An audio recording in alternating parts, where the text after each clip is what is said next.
What's up, concert acts? Johnny Kinswater here with Concert Addiction with another festival lineup to talk about. And this one's an international festival, so unlike some of the other lineups that have dropped this week, because there's been a lot of them, but that's not a bad thing. This one's in Mexico. It's called Domination Mexico, and it looks fucking awesome. And so I said international, but in reality, Mexico's not that far. So after you hear me talk about this lineup, if you want to go, you should, because I think that's an affordable trip. We'll get right in.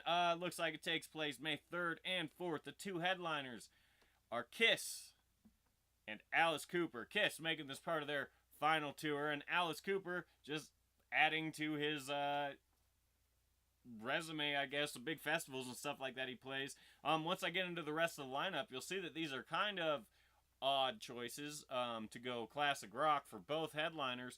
Nonetheless, awesome fucking picks. Kiss is amazing. Alice Cooper is amazing. I've seen both of them a couple of times. Alice Cooper on the Motley Crue final tour twice, and Kiss I've just seen a couple times. I saw them on Motley Crue. I saw them on a tour with Motley Crue one time also, and they both put on fun, very theatrical performances. And yeah, all the props. So Alice Cooper, we're talking more props and theatrics, and then with Kiss, we're talking pyro and theatrics in the sense of flying over audiences and being lifted up and stuff like that. But they're both awesome, and they both put on amazing shows. It's just interesting to me looking at the rest of this lineup. Alice Cooper landed in that headlining spot because I just have a feeling that this festival was in the United States. I'm not familiar with the opinions on music and stuff down there, but I feel like if it was here, I don't think he'd be a headliner, just because he usually doesn't. He played Carolina Rebellion a couple of years ago, and he was a little bit down on the bill. And like I said, the only two times I saw him was when he was supporting Motley Crue. And granted, it's Motley Crue, and so it's not like he was opening up for nobody, but he was still an opener. And it might have just been because it was a cool thing to have him on the final tour. I'm not knocking him at all. I love Alice Cooper, and I love Nita Strauss. And so to see them down in Mexico would be kick-ass. I just think it's interesting. He landed in the headliner spot, especially when another famous classic rock guy, even though I'll admit he's not ready to be a headliner, but this just shows how stacked the lineup is. Slash with Miles Kennedy, I believe. Yeah, Miles Kennedy's going to be there too. They always do stuff together. I don't know if Slash actually plays shows without Miles Kennedy. I just felt like it's important to throw his name in there too. So, bring in more of the classic rock iconic figure like Kiss or Alice Cooper. Although, I don't believe Slash and Miles Kennedy play any Guns N' Roses songs. He's just an iconic dude that makes awesome modern heavy metal music. So, that's a good pick too. Next on the list, Limp Bizkit. Because why not? Seeing them on a festival of Alice Cooper, Kiss, and Slash, and that's just what I've read so far. I don't know. I've heard they put on fun shows. I know they get shit on a lot online. They're called the early 2000s version of Nickelback because people didn't really start hating Nickelback until more recently. They kind of moved off Limp Bizkit and went there. From what I've heard, I'm not sure, but they've got fun songs, so I imagine it'd be a very fun live show and just add to the awesome energy that this festival's already going to have. Dream Theater, who's on a 20th anniversary right now, they're stopping here too. So they got Kiss on their final tour, Dream Theater on their 20th anniversary of one of their albums. It's not their 20th anniversary, it's the 20th anniversary of one of their albums, I believe. Then we got Apocalyptica, Lamb of God, Dead Kennedys, and Parkway Drive. So you got some good punk rock action in there too. Pretty solid picks, especially Lamb of God. They're doing a lot of touring right now with Slayer as they're finishing up their final tour.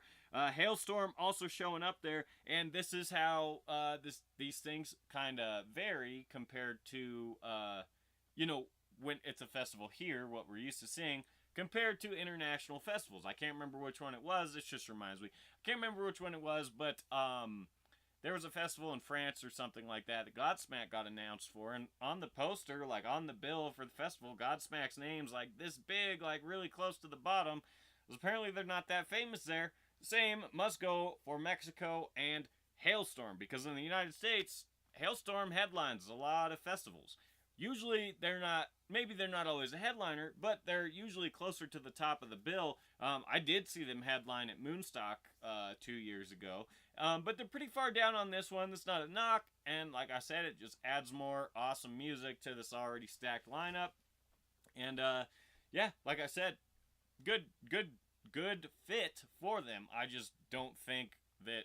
I think in the United States they definitely higher up, and it adds more variety to this pretty male-dominated so far rock lineup. Even though there's a couple other in there, but it'll be cool to see a female voice.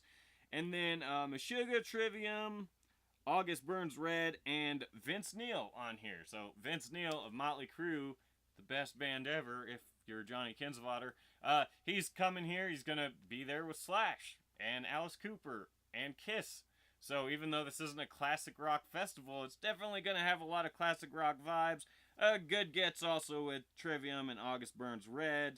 Then we got the Black Dahlia Murder, getting even heavier. And Hammerfall. Those bands I'm not very familiar with, so I won't really comment on them. But this one falls into the category, which I love, which all these other people that I've spent the most time talking about so far are also. Rat is going to be here. And I'm honestly not sure who's in Rat right now. For a while there, we had two different Rats going. We had Stephen Pearcy, the original lead singer, had his version going, and then there was a Bobby Blotzer version, but I think there were some lawsuits, and I think some settlements, and I don't think Bobby Blotzer's doing anything anymore. I think Stephen Pearcy and another one of the original members are now part of what's officially called Rat. I should have looked before I started this video. Thrice also going to be there. Avatar, talked about them yesterday for the Rocklahoma lineup. They're an awesome festival band to throw in there because they're not very mainstream, so they don't have a lot of songs that the casual fan is going to know. But their circus kind of themed show is very entertaining, and it works to fit it in as many festivals as you can. So I'm glad they're doing this one down in Mexico. Then we got Municipal Waste, Converge, Animals as Leaders, Ailstorm on the same lineup as Hailstorm. A couple bands I don't know. And then Blackberry Smoke joining this one too. They were also on Rocklahoma, which means we can expect to see them on many of the festivals this year because they're apparently on the circuit. Which, as I mentioned in the Rocklahoma video, is very fucking cool because they're also underground and they're not like rock, heavy metal, or hair metal like a lot of these other bands are. They're southern rock. But I think that'll add a good bit of diversity to this lineup, and they bring a good energy to their shows. Like I said yesterday, they tour Skinnerd all the time and got their crowds warmed up for years, and so they can handle this no problem, I think. I imagine they'll probably be playing pretty early in the lineup, you know, as far as set times go. But like I said, they stand out on this lineup, but that's not a bad thing because it just throws something different into the mix. Alien Weaponry, Unearth, and Amigo the Devil. So I'm running out of bands that I know.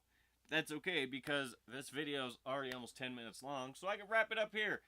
Domination Mexico, May 3rd and 4th. Headliners Kiss, Alice Cooper, and a fuck ton of other awesome, legendary performers and bands. This looks awesome. If I wasn't so strapped for cash all the time and wasn't so busy all the time, I might consider a trip down to Mexico for this. Especially because Kiss is on their final tour, and if you only got to see Kiss one more time, I almost would rather see them headlining a festival than an arena, even though that's awesome too. I just think seeing them with all the other bands added in, all that other stuff, I think it's a good call. So, Domination Mexico, I'll post a link in the description where you can read the full lineup and look at the bands that I either didn't know how to say or know nothing of. And it's actually both on all the ones I didn't talk about.